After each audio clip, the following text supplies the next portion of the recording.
The base was dying. 7 pilots gone. Radio's dead. Every Apache burning. Any pilots here? The general's voice cracked through the smoke. No one moved. Then the mechanic stood up. Nora Briggs, grease-stained, silent, invisible.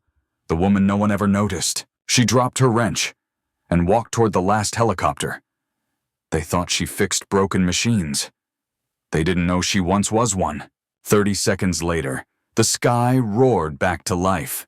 And when the dust cleared, they called her the ghost pilot. Before we begin, tell us where are you watching from, and if you still believe in courage, keep their legacy alive. The desert was still burning when the sun came up. Black smoke crawled over the runway, twisting in the wind like torn fabric. Fort Copper Ridge looked less like a base and more like the bones of something left behind. Major General Russell Hayes stepped out from the command shelter.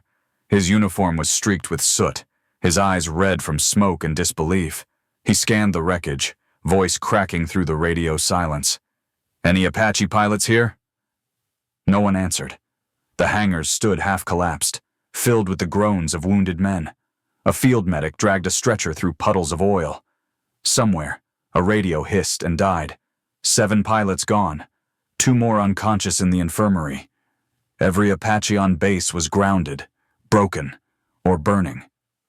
The silence that followed his question felt heavier than the air itself.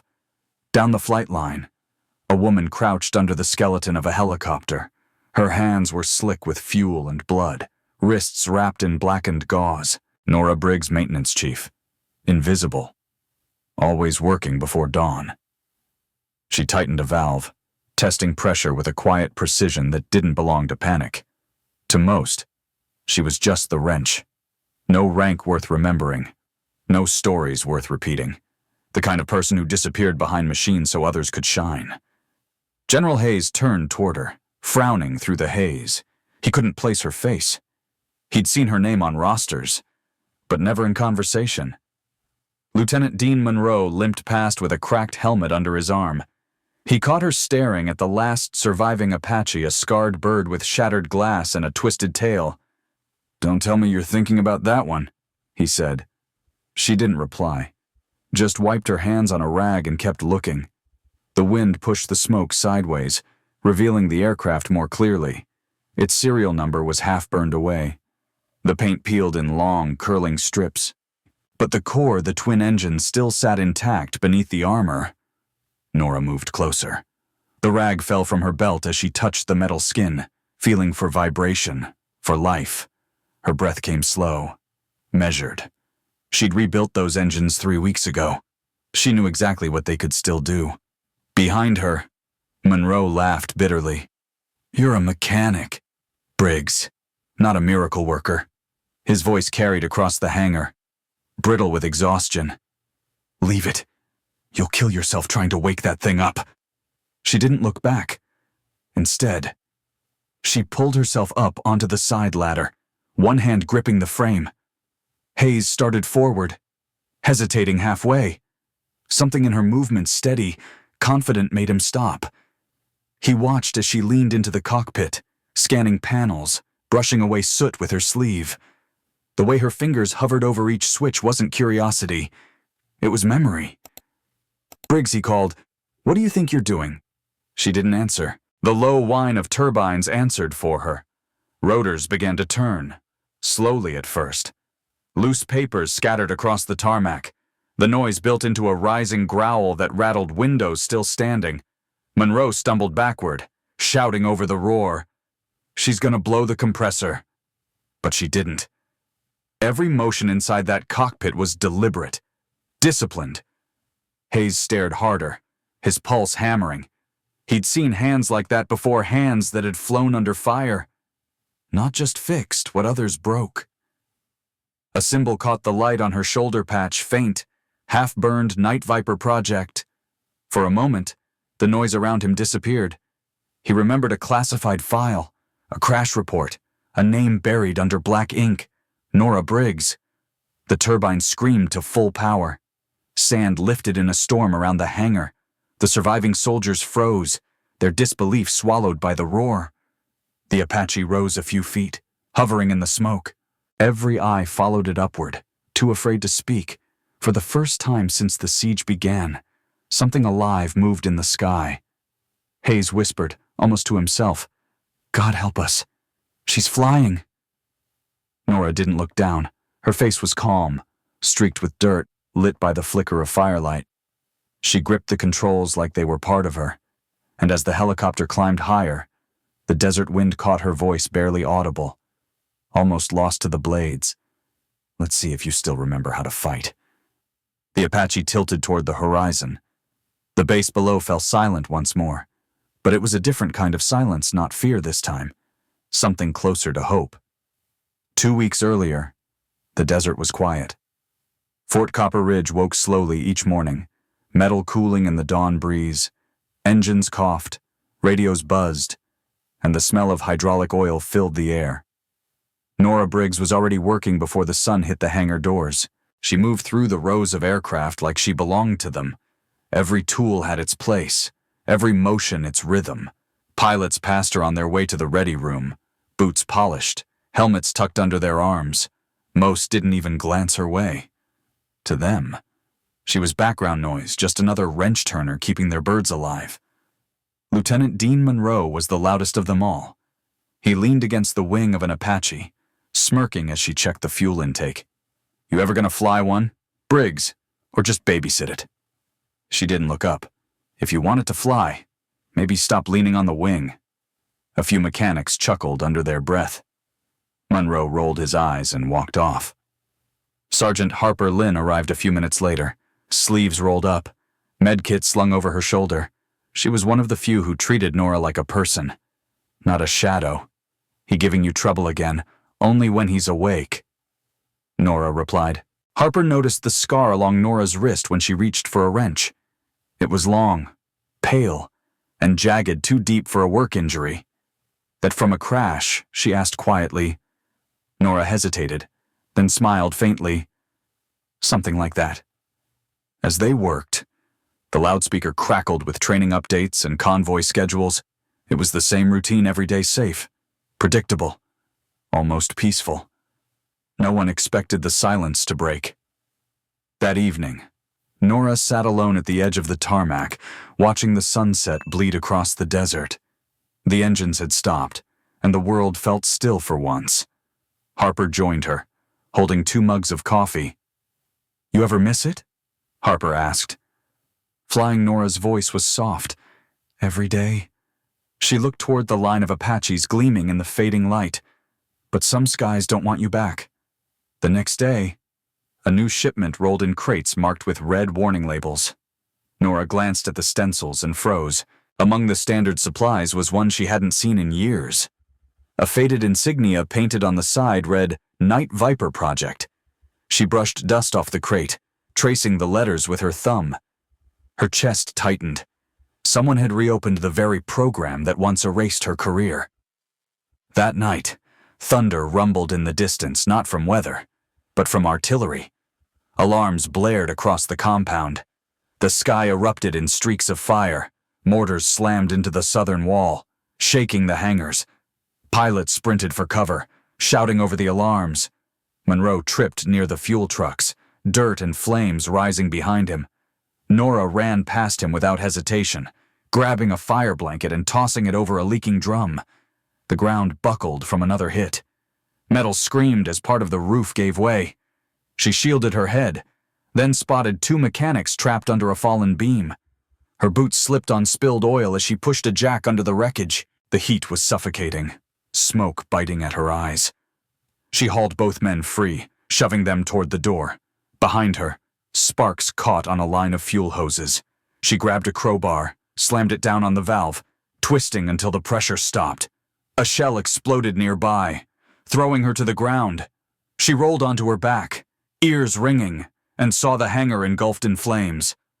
For a moment, everything blurred orange light, falling debris, the echo of screams. But she got up. She always did. She threw a tarp over the nearest Apache, protecting the exposed rotor. Then she dragged fire extinguishers one by one until the flames dimmed enough to breathe.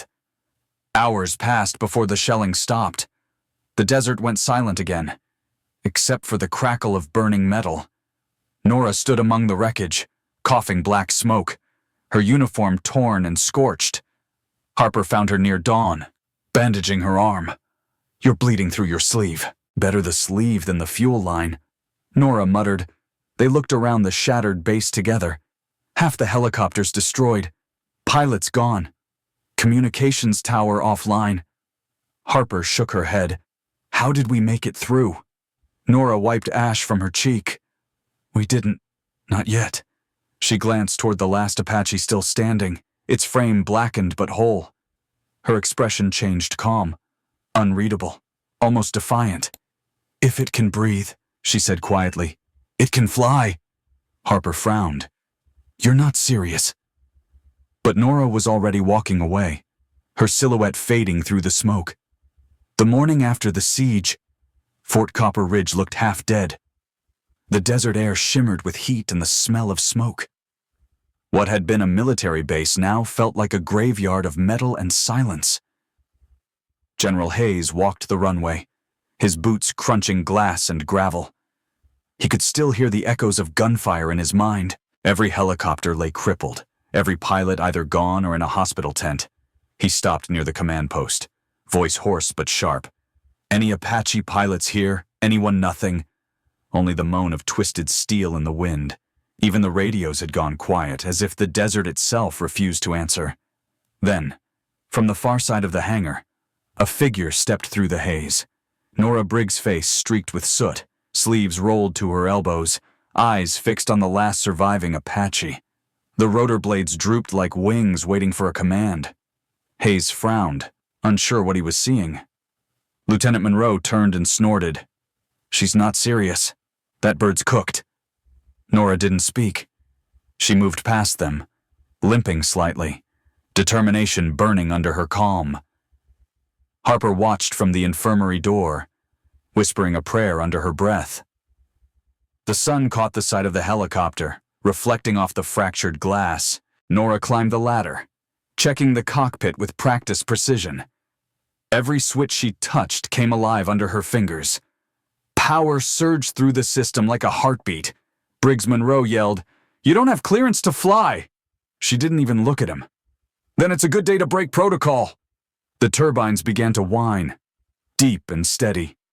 Dust kicked up across the tarmac, scattering ash and paper. Soldiers stopped what they were doing, staring in disbelief as the blades began to turn. Hayes squinted at the insignia on her shoulder. It was almost invisible under the soot, but he recognized it. Night Viper Project. The program that vanished after a classified crash. His chest tightened. He'd read her file once, back when her name was still on it. "Dear God," he whispered. "It's her." The Apache lifted, shaking the ground beneath it. The first gust of rotor wash rolled through the base, pulling the flag sideways. Every head turned toward the sky as the black silhouette rose through the smoke. Over the comms, static flickered alive. "Control, this is Briggs. Systems green. Weapons offline. Flight manual override engaged." Hayes grabbed the headset. "Briggs, do you even have a target? I'll find one." She banked west, climbing fast. Below, the base grew smaller, a scar on the desert floor. Ahead, the ridge glowed with the shimmer of heat and enemy movement. Thermal vision lit her helmet display vehicles. Infantry, ammunition trucks gathering for a second strike. They thought the base had no air power left. They were wrong. Nora locked the first target. Hydra rockets armed. Her thumb pressed the trigger. The missiles screamed from the pods, streaking across the sand in trails of fire. Explosions rippled through the valley, one after another. Shockwaves rolled across the desert like thunder. Enemy formations scattered in chaos on the ground. Harper ran outside, shielding her eyes from the glare. Monroe stood frozen beside her, mouth open. "That's impossible," he muttered. Harper smiled faintly. Not for her. Enemy anti-air systems scrambled to respond. A missile launched its smoke trail curling up toward the Apache. Nora pulled hard on the cyclic, diving low into the canyon. Warning tones screamed in her headset. She cut power, dropped altitude, and released flares. They burst behind her like miniature suns, dragging the missile off course. It exploded harmlessly above the ridge. Her breath steadied. The cockpit rattled, alarms fading one by one. "Still got it," she said under her breath. Hayes' voice came through the static. "Viper 1, this is command. You're cleared to engage at will." The call sign hit her like a pulse from the past. For a second, she froze, then smiled. "Copy that. Command. Viper 1 engaging." She banked again, diving into the heart of the enemy line. 30mm rounds tore through armor and sand. Each burst stitched precision across the battlefield. Every impact exact. By noon, the valley was silent. The smoke drifted in pillars, curling against the sky. She circled once, scanning for movement. None. The fight was over. "Base, this is Viper 1. Hostile forces neutralized. Returning home." Her voice was calm, steady, almost serene. When the Apache appeared over the base, soldiers dropped their tools and stared. Some raised their hands to the sky. Others simply watched, wordless, as the helicopter hovered and lowered itself back to the ground. The skids touched down softly, dust rising around her like fog. For the first time since the siege began, Fort Copper Ridge heard the sound of victory. No cheers, no shouts, just silence, the kind that comes when everyone realizes they're still alive. When the rotors stopped, the world stopped with them. Dust rolled across the runway, curling around boots and burned metal. The Apache sat motionless, heat shimmering from its armor like a heartbeat fading away. General Hayes stood near the landing pad, his cap in his hand. He'd seen men earn medals, seen battles won, but never like this. No anthem played, no command shouted, only silence, thick and heavy, broken by the slow creak of cooling steel. Nora Briggs opened the canopy. She stayed there for a moment, eyes on the horizon, breathing the smell of burnt sand. Her gloves were torn, her knuckles bloodied, her hair plastered to her face. Then she climbed down, boots hitting the ground soft as a sigh. The soldiers gathered without being told. Some limped, some leaned on each other.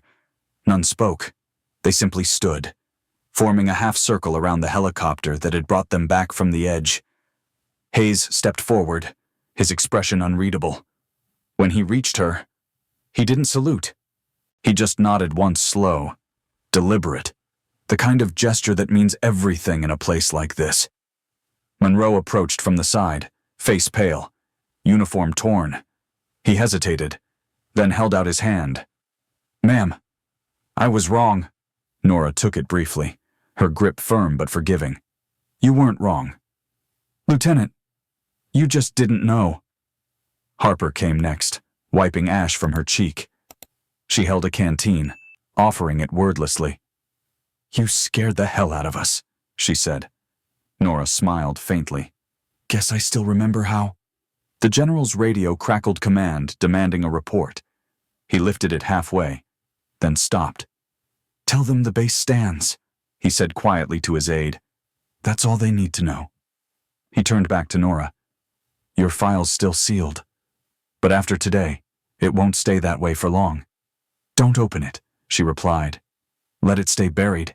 You earned recognition." She shook her head. "I don't need recognition, sir. Just working engines." For a moment, neither of them spoke. The sound of the wind filled the gap between ranks. Hayes studied her, as if trying to reconcile the grease-stained mechanic with the legend she'd just become. Then he smiled, faintly. The kind of smile only soldiers share after surviving what should have killed them. "You know," he said, "we used to call pilots like you ghosts." Nora looked back at the Apache, its paint scorched, its fuselage riddled with holes. Then I guess the name fits. Hours later, the base came back to life. Generators hummed, engines started.